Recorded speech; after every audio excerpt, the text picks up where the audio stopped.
Hello ulit mga kapatid. Isang mapagpalang hapon sa inyong lahat. Ngayon ay May 1, first day of May, Labor Day. So happy Labor Day, happy celebration of holiday, no? Holiday ngayon, Labor Day, kaya stay home pa rin tayo. Actually, ilang araw na yung holiday natin. Start ng COVID, no? At least sabi nila malapit na yung graduation natin. Yung ating kurso ay Bachelor of ano yan? Bachelor of Science and Enhanced Quarantine Enhanced Community Quarantine, no? Ang ating kurso. So, major and social distancing. So, kaya matindi rin, no? Makagraduate na rin tayo sa wakas. So, yan, sa mapagpalang hapon sa inyong lahat mga kapatid. Nandito naman tayo sa Bible study, no? At least naka 5 araw na tayo na sunod-sunod sa biyaya ng Panginoon. At alam ko na ang Diyos ay nagsusupply sa ating mga pangailangan. Manatili lang tayo na sumamba sa Kanya, manatili lang tayo na patuloy na tumawag sa Kanya, at manatili lang tayo na sa Kanya ay magtiwala, no? Dahil yun po yung gusto ng Panginoon, yung hinahanap-hanap siya at yung kailangan mo siya. Yun ang gusto ni Lord, eh, no? So yun po yung ano ng ating ano. So pumunta tayo sa Bible study, pero before that, pwede bang manalangin muna tayo?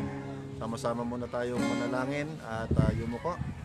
Nakilang Ama, minsan pa nagpapakababa kami, O Diyos, na patuloy humingi ng wisdom, ng knowledge upang mag-aral muli ng iyong salita sa araw pong ito. Salamat Lord sa oras na ito na ikaw ang maranasan namin. Yan nyo po na i-touch mo ang bawat manonood. I-touch mo Panginoon ng banal na Espiritu ang bawat anak mo Panginoon na kasama namin magbulay-bulay ng iyong salita. Nahayaan mo na mapagpala mo kami sa maghapong ito. At O Diyos, ikaw po O Diyos ang patuloy na mag-touch sa mga may masamang karamdaman. Pagalingin niyo po sila Panginoon. Lord, sa mga may kaarawan, pagpalain mo sila Panginoon sa buhay ni Brother Ariel, sa buhay ni Sister Los Panginoon. Hindi nga po na ikaw ay tapat na Diyos sa kanilang mga buhay, kaya nga lalo mo silang pagpalain at ingatan ng kanilang mga buhay. Salamat din po sa Church, Epipani Christian Church.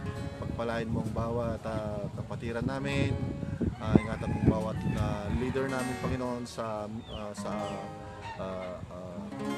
Epipani Christian Church Panginoon. O Diyos, maging sa lahat ng manonood sa video pong ito, abutin mo sila Panginoon ang kanilang pangailangan, abutin mo O Diyos sila Panginoon ang kanilang spiritual na buhay. Nawa O Diyos ay patuloy na manatili ang iyong pag-iingat, ang pag-comfort sa bawat sapo sa amin. Dahil ikaw lamang ang tunay na pinagtiwalaan namin, dahil ikaw na kapatid ng aming buhay at lahat ng aming mga pangailangan. Sa iyo ang aming pagsamba, sa iyo po ang aming papuri, sa ngalan ng aming Panginoong Hesus. Amen. Amen.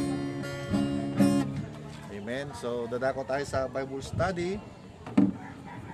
Ano yung topic natin? The 5 ways to God guide us, no? Kaya nasa pangatlo tayo, no? Pangatlo tayong ano pa lang, so bukas hopefully matatapos na ito, no? Yung 5 ways, ito po yung commanding scripture. Ito is yung counseling of the saints, no? Paano tayo ginaguide ng Panginoon sa mga bagay na yan. So pangatlo, yung compelling of the Spirit. Bakit po natin medyo pangatlong araw ngayon yung compelling of the Holy Spirit? Kasi po God is the Spirit, kaya dapat nating maunawaan about in spiritual life natin. So inisa-isa po natin yan, no? Yung personality of the Holy Spirit, at yung the deity of the Holy Spirit, saka yung baptism of the Holy Spirit. So ngayon po, last na po ito. Ito po yung pag-aralan natin yung the fruit of the Holy Spirit, no? Kaya pag sinabing fruits, ano yan? At alam niyo po, mayroon po akong gaya nitong isang yung ano ko, yung tanim, no? Makikita niyo po yan, mayroon po siyang bunga, no? At ito po yung bunga niya, medyo may hinog na. Yan po, may hinog na siya. Kaya pag nakita mo po yung tanim mo na mayroon ng bunga, so ang sarap ng pakiramdam, talagang inaantay-antay mo siya para maani, di ba? Ang sarap tignan. Gaya po yung mga tinanim na tumubo ng mga melon, no? So nung nakita ko, nilipat lagi kong dinidiligan. Nakita ko ngayon may bulaklak na, at kanina nakita ko may mga maliliit na bunga na maliliit yung melon. So talagang ganun po sa ating mga nanampalataya, talagang nakapokus din minsan si Lord eh. Siyempre tayo, we are saved na, di ba? Through Jesus Christ.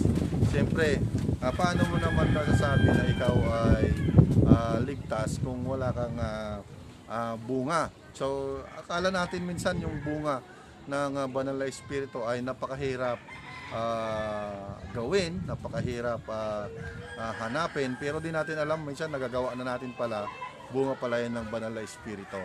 So yun po yung pag-aaralan natin ngayon, no? Yung fruit of the Holy Spirit. So alam nyo, mayroong kung mayroong fruit of the Holy Spirit, mayroon ding gift of the Spirit. Pero doon tayo siguro sa fruit na lang muna tayo magpo-focus, no? So ano bang kaibahan kasi ng fruit sa yung work? Yung work of the Spirit sa yung fruit of the Spirit, no? Yung malaki po ang kaibahan nun, yung fruit of the Spirit sa yung work of the Holy Spirit. Amen?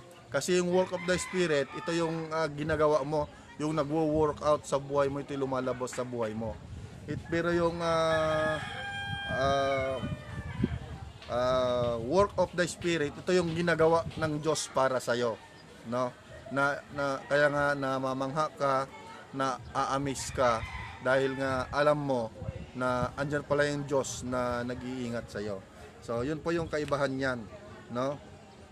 Kaya ang makikita po natin yan sa Galatians eh. Kaya ito naman, pag-aralan natin, pag sinabing fruit of the Spirit, mayroon yung part ng Diyos, ng Holy Spirit, mayroon din yung part ng tao na sumasampalataya. Amen ba? So, ito yun. Sa Galatians chapter 5 verse 16 to 17 sabi, kaya mamuhay tayo ng ayon sa nais ng banal na espiritu, para hindi tayo mapagbigyan, hindi ninyo mapagbigyan ng pagnanasa ng laman, sapagkat ang ninanasa ng laman ay laban sa nais ng espiritu, at ang nais ng espiritu ay laban sa ninanasa ng laman. So magkalaban ang dalawang ito, kaya hindi ninyo magagawa ang gusto ninyong gawin.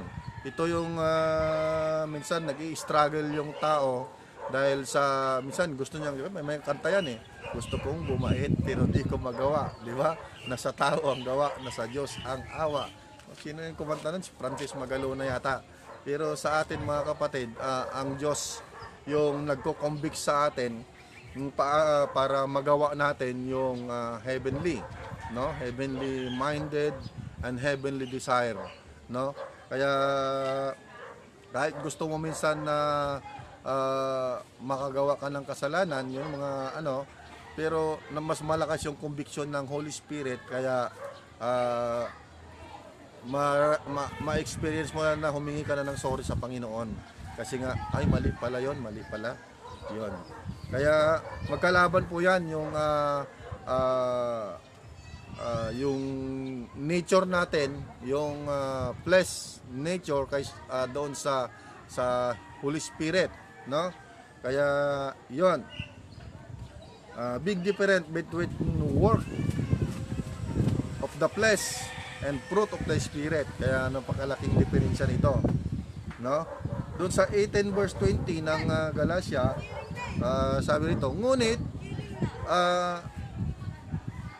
kung nagpasakop na kayo sa banal na Espiritu, hindi na kayo sakop ng kautusan.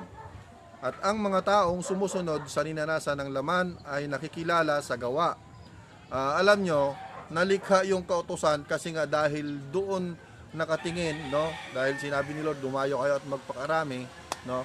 Kasi para mayroon silang batas na sinusunod upang yung grasya at gagabay ng Panginoon ay nasa kanila pa rin, no? Ito yung kaya lumabas yung maraming batas inulat ni Moses, at dito nakatuon yung mga parasiyo nung si Jesus Christ ay nagkatawang tao. Amen? At nag-ministry. Tuloy po natin. Ang mga taong sumusunod sa ninanasan ng laman ay nakikilala ng mga gawa nila. Sexual, immoralidad, kalaswaan, kahalayan, pagsamba sa Diyos-Diyosan, pangkukulam, pagkapuot, pag-away-away, pagkasakim, pagkagalit, pagkawatak-watak, pagkahati-hati, pagkainggit, paglalasing, pagkahilig sa kahalayan, at ang iba pang kasamaan. So binabalaan ko kayo tulad ng ginagawa ko noon. Ang mga pamumuhay ng ganito ay hindi mapapabilang sa kaharian ng langit. Ito po yung warning, no, ng Panginoon na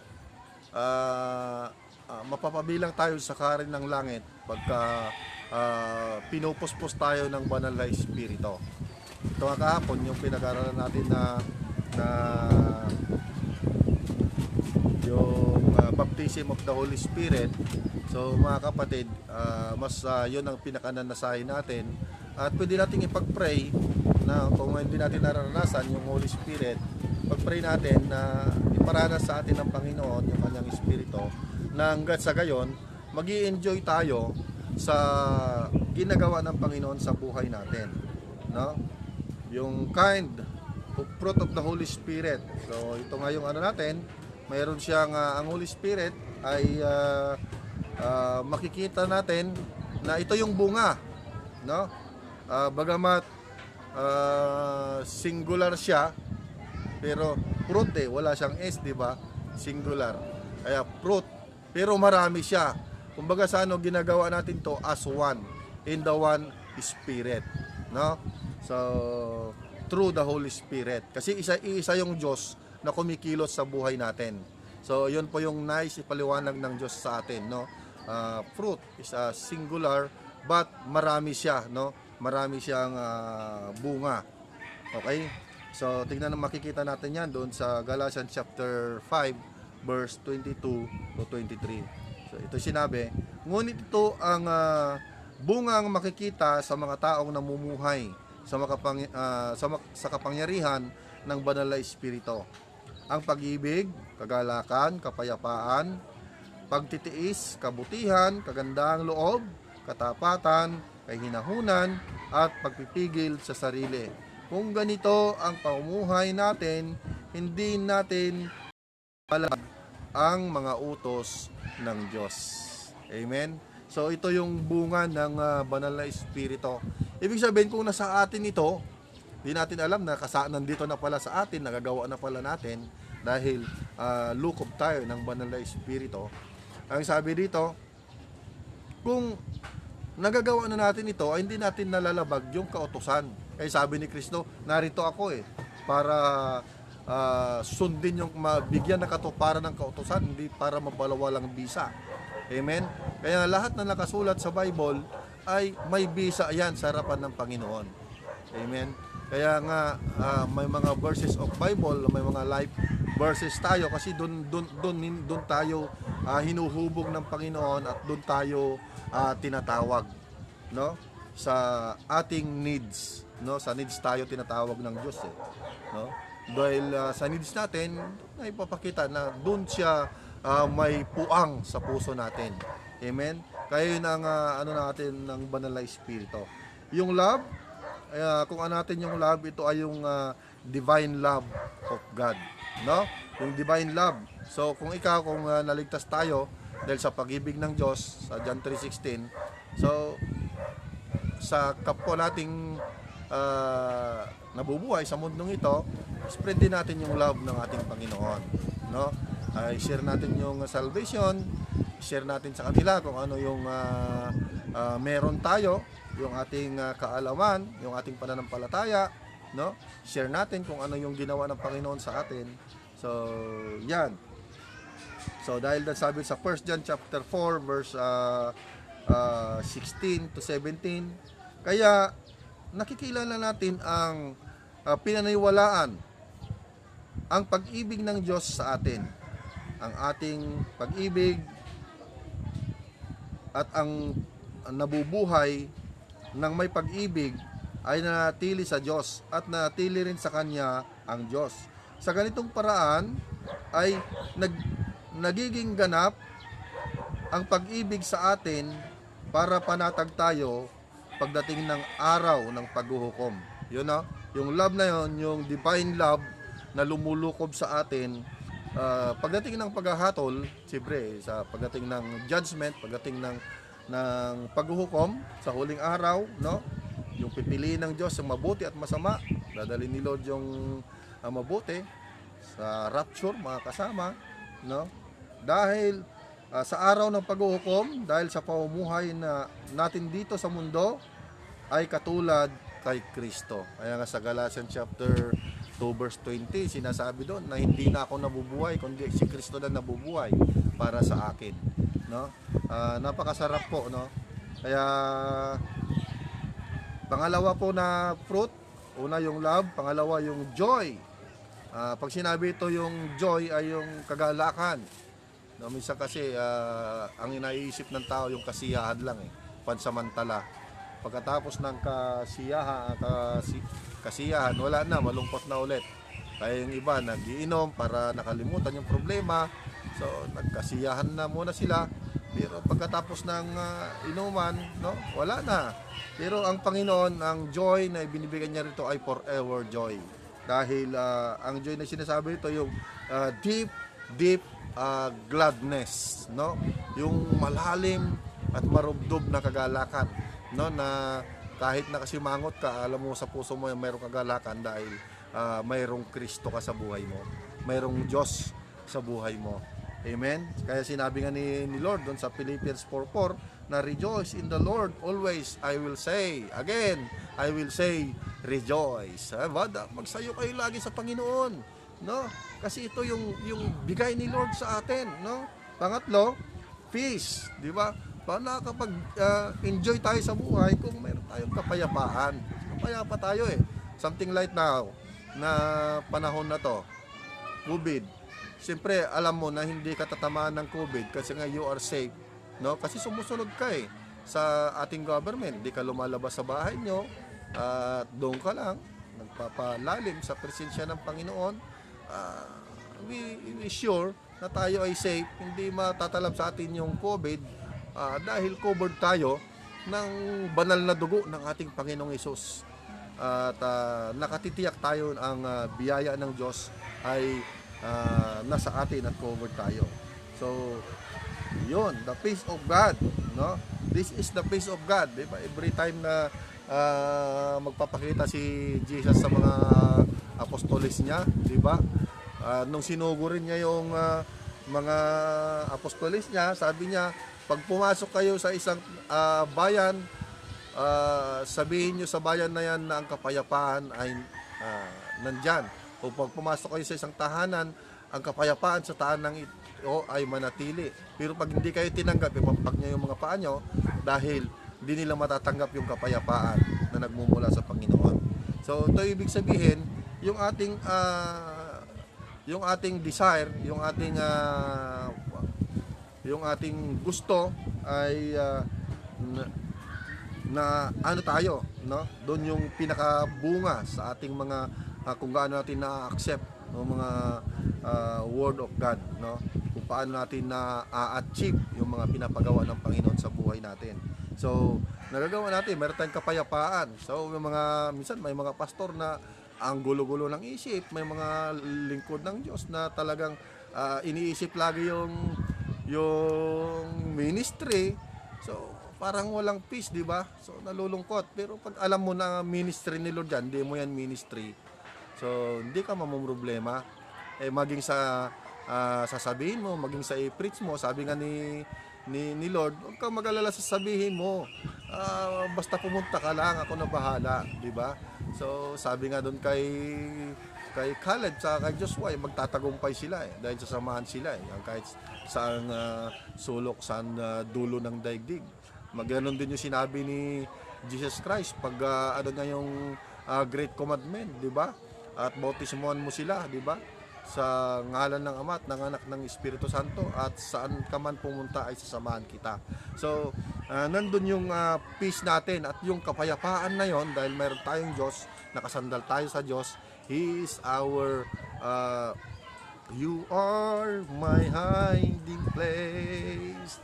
Yan ang sabi mo kay Lord siya yung hiding place mo.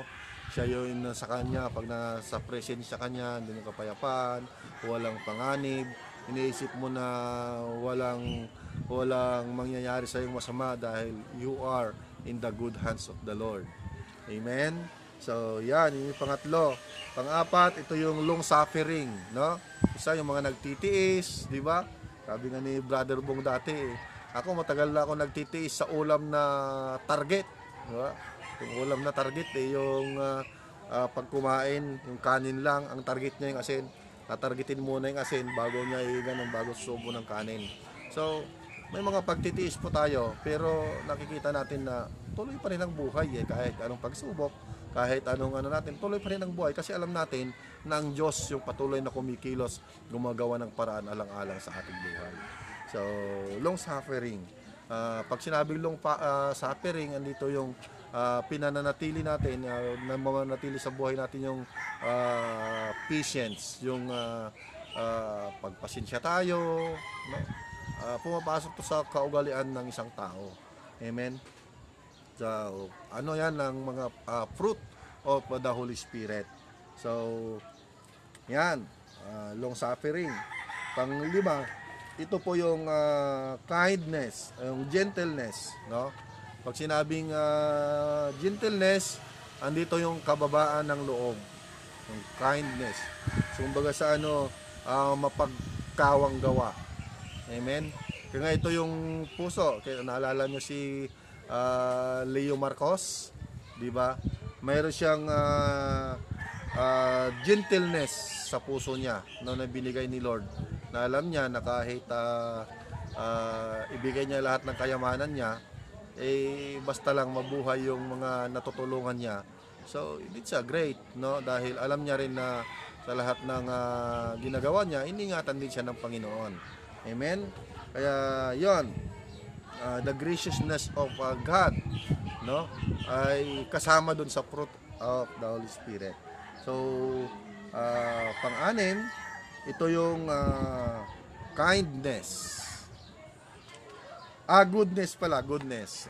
Ito pa yung goodness. So, ito pa yung anim, yung goodness. Kaya, nagawa tayo ng mga tama. Nagawa natin yung tama, yung kabutihan, nagawa natin. Nagawa na pala natin to. Fruit pala of the Holy Spirit to, amen? Kaya, nakakapanatili tayo sa presensya ng Panginoon dahil yung goodness ay part of the Holy Spirit. So, yan. Fruit of the Holy Spirit. So, pito, ito po yung faithfulness. Faithfulness. Pag sinabing faithfulness, yung faith, yung katapatan, no? So, lalo na sa buhay Kristiyano, unang-una na tinatakal ni Lord dito, yung katapatan natin sa Kanya, no? Sa pagsamba, sa oras natin, tapat ba tayo? Sa paglilingkod sa Diyos, tapat ba tayo? Lalo sa mga trabaho natin, di ba? Tapat ba tayo sa mga trabaho natin? Tama ba yung accomplishment natin doon sa mga ibinabayad sa atin ng mga boss natin? Di ba? So, thankful ba tayo doon? Amen. Kaya nakikita ito na fruit of the Holy Spirit kasi nga this is the part na binibigay ng Diyos na siyang kumukover sa atin. Amen. Yung pananampalataya natin ay ang bunga nito yung ating faithfulness, maging sa katapatan sa ating asawa, katapatan sa ating mga kabiyak. Amen. Kaya andon, dahil nandyan ang Diyos na tumutulong sa atin sa katapatan na yan, na napakasarap na yun, nasa akin pala yung holy, yung banal na espiritu, di ba? So kaya nga napakalawak pag sinabing Holy Spirit kasi nga ang espiritu ng Diyos yung nagmo-mold sa atin into in the visual of spiritual, no? Ito yung ano natin. So pang-walo, ito yung meekness, meekness, no? Ito yung mayroon tayong temper, no? Kasama rito yung gentleness. Amen. So pag sinabing meekness, kasama rin yung gentleness eh. So ubuo na to, kumbaga sa ano, bagay pagka inano mo yan, package na rin yan eh. Bilang isang Kristiyano, package na yan sa, di ba, kasalanan ka na ganito, kasalanan ng malaki, kasalanan ng maliit, kasalanan ng ano, di ba, nangupit ka, nagano ka, pero nung humingi ka ng tawad sa ating Panginoong Hesus, no, at nagpahugas sa kanyang banal na dugo, so hinugasan ka ng Panginoong Hesus na kanyang dugo, pinatawad tayo ng lubos-lubusan, di niya na isa-isa, ito, di ba? So sabi ni Lord, totally, it is finished, di ba? Finish na, malinis ka na. Malaya ka nang tumawag sa Diyos Ama, di ba? So ang sarap nung ang sarap po ng ng Panginoon na nagagawa natin ang mga lahat ng bagay, no? Ang lahat ng bagay na para sa ating Panginoon, no? Nung una para sa ating sarili. Lumapit lang tayo sa Diyos para ligtas. Pero lahat ng ginagawa pala natin ay magagawa natin ang lahat ng bagay para sa ating Diyos na, di na para sa ating sarili. So, yun po yung touching of the Holy Spirit. So, pang-apat po, ito yung, ay pang-last, ito yung temperance, saka self-control, no? So, self-control, no? Kaya minsan kahit gutom na gutom ka na, di ba? Tapos may nakita kang pagkain diyan, gusto mong lantakan, di ba? Pero pag naalala mo na masama 'yon, sabi pala hindi pwede. So, nakakapag-temper tayo,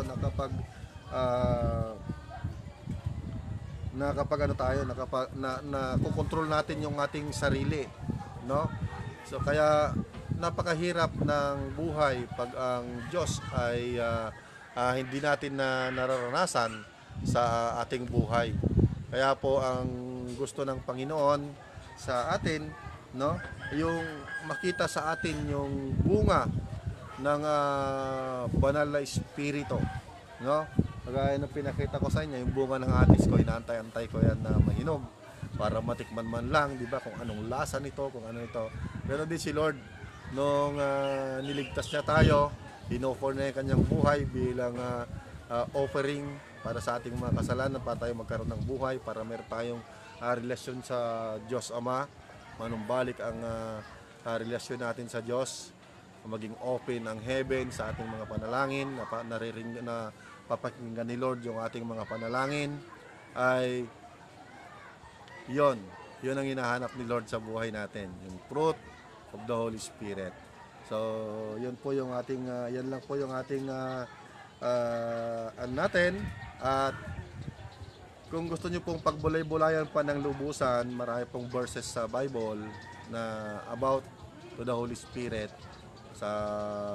and about the love, no, sa 1 Corinthians chapter 13, dun sa 1 John chapter 4, So makikita natin dyan yung mga ano ng Panginoon, kung paano niya tayo minahal. Kaya nga sabi niya, magmahalan kayo kagaya ng pag-ibig ko sa inyo. Dahil si Lord ay nagmahal sa atin na hindi unconditional love. Amen. Kaya napakabuti ng Panginoon na patuloy na magpaaliw tayo sa kanyang salita. Bukas siguro tapusin natin tong 5 ways, yung dalawang huli ay tatapusin natin bukas. So I hope na makasama ko ulit kayo bukas. Dahil sa linggo, pahinga tayo sa linggo dahil mayroon tayong Sunday service, no, sa linggo, at gagamitin si Pastor Carding. First Sunday of May, no? Kaya ngayon ay first day of May. Kaya yon, ang dalangin natin na patuloy kayong pagpalain ng Panginoon, patuloy na manatili sa inyo ang pag-ibig ng Diyos, patuloy na kumilos sa buhay natin ang Espiritu ng Panginoon. At yan, be safe to everyone. Ating yan, shout out na tayo, shout out pala. Nakalimutan ko mag-shout out So, shout out kay Sister LB Estacio, taga Taguig. Mel Cipriano Patricio, hello. Si Cheryl Sumatra, wow, pinsan ko yan, taga Maria Aurora. Cheryl Sumatra. Si Brother Bongi Basco, hello Brad. Pastor na pala to, Pastor Bongi Basco. Kasama yan na elder ni Pastor Romel Guevara. Si Sister Sweetshell, si Sweet Madilar, nasa Bicol yata ito si Sister Sweet. So stay safe dyan sis, God bless you sa inyong lahat. Yan, si kuya ko, si Along Luisito Ramos, nasa nasa abroad, no? Nasa Saudi. Si Rina, wow, si Rina Ramos, kapatid ko yan, asawa ng kapatid ko, no? Asawa ni Lando. Lovely Heart Noblesa, so God bless you. Ednalyn Divera, wow, God bless. Eds, si Jenny Aklo, God bless. Vincent Sinabre, hello Vincent. Taga dito lang yan, sa kabilang rooftop. Nanonood sila, nandyan. So, si Nanay Inday, hi Nanay Inday, God bless. Stay safe. Magaling na ba si Bishop? Si Brother Jeremiah De La Cruz, no? So, God bless you, Brad. So, yan, dyan muna kayo sa, basta bahala kayo dyan sa school, no? So, stay safe, no? At laging ipanalangin natin na malusaw na yung COVID-19. Hopefully, katapos na May 14 ay tuloy-tuloy na. At sana ma-declare ng ating Pangulo na hanggang May 10 lang yung ating quarantine. Sa ganon, mayroon tayong grace to prepare and another mission in life, mga gagawin natin, mga plano para sa iglesia at plano para sa mga misyon. So I think God is good all the time.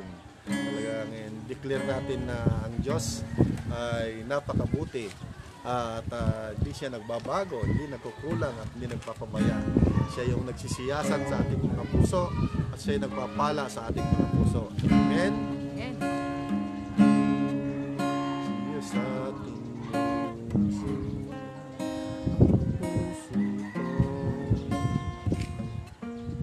kasalanan nagawa laban sa iyo.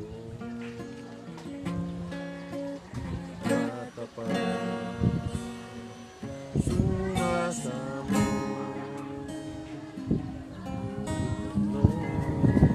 sarap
bless you all. Sa lahat ng mga nanonood, thank you for watching. At ang biyaya ng Diyos ay laging sumainyo. Nawa ang pag-ibig ng Diyos ay laging sumatin lahat. So nanonood yung aking classmate sa Kasiguran na Aurora, si Sister Nelinda Boloran. Nelinda Castañeda dati yan. Baloran pala. Yan, si Sister LB Stasio. So God bless you all. Sa lahat ng mga manonood pa, tinitiyak ko na pagpalain kayo at ingatan kayo lagi ng ating Panginoon. So dahil ang Panginoong Diyos ay suma sa ating lahat, no?